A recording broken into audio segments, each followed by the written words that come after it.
expected to address workers at the May Day event in Durban. Now, for more on this, let's now cross to Durban, where our reporter Linda Mgobozi is standing by with an analyst. Linda, very good morning to you. And can you maybe just give us the latest, what is happening there? Well, good morning. We are broadcasting in Durban in Caris Fountain Stadium. This is a stadium with a lot of history. This is a stadium where many political activities took place during the apartheid days. It's Caris Fountain Stadium, and today, as Workers' Day, thousands of COSATU members will converge here and will be addressed by President Jacob Zuma. At the moment, there is nothing happening.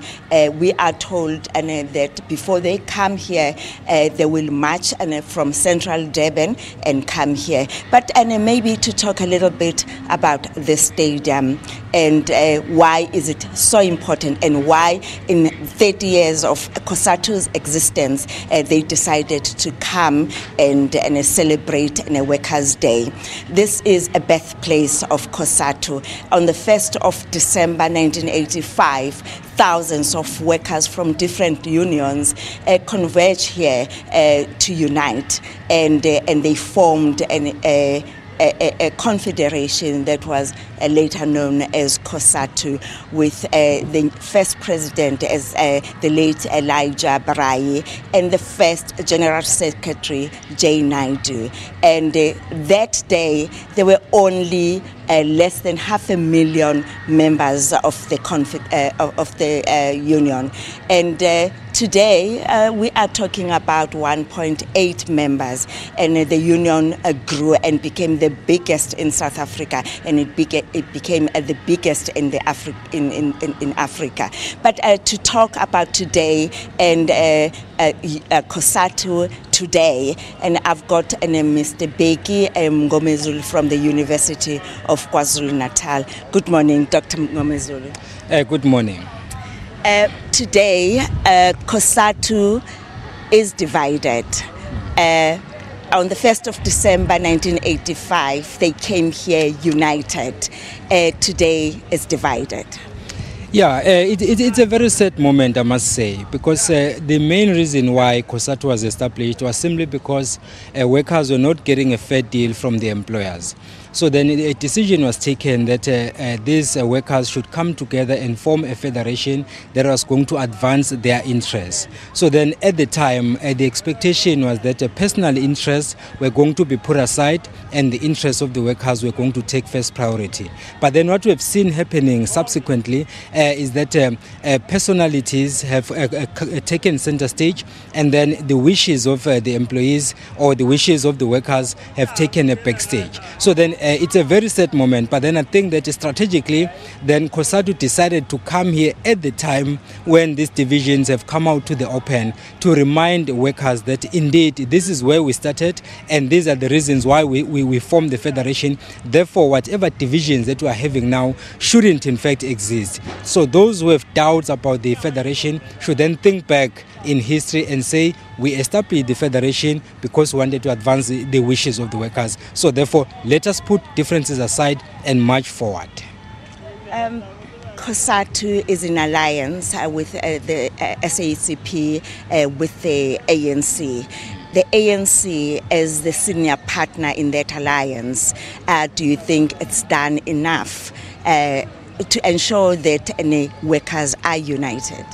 I would say so, because if you look at the tripartite alliance of ANC, SABC and COSATU, the main reason why the ANC has been in office for so long, since 1994, is mainly because the federation has been kept functional.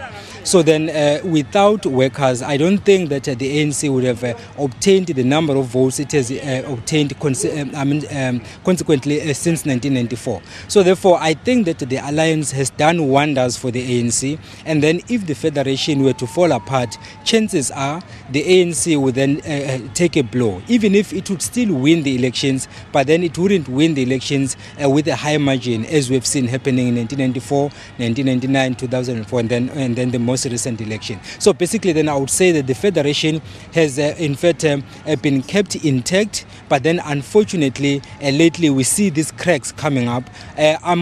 I'm still optimistic, given the history of the ANC and then, of course, the history of COSATU, that even despite these cracks that we see now, there is still hope that they will be able to recognize that being apart is not going to work, and therefore try to forge some kind of an understanding and then find the way forward.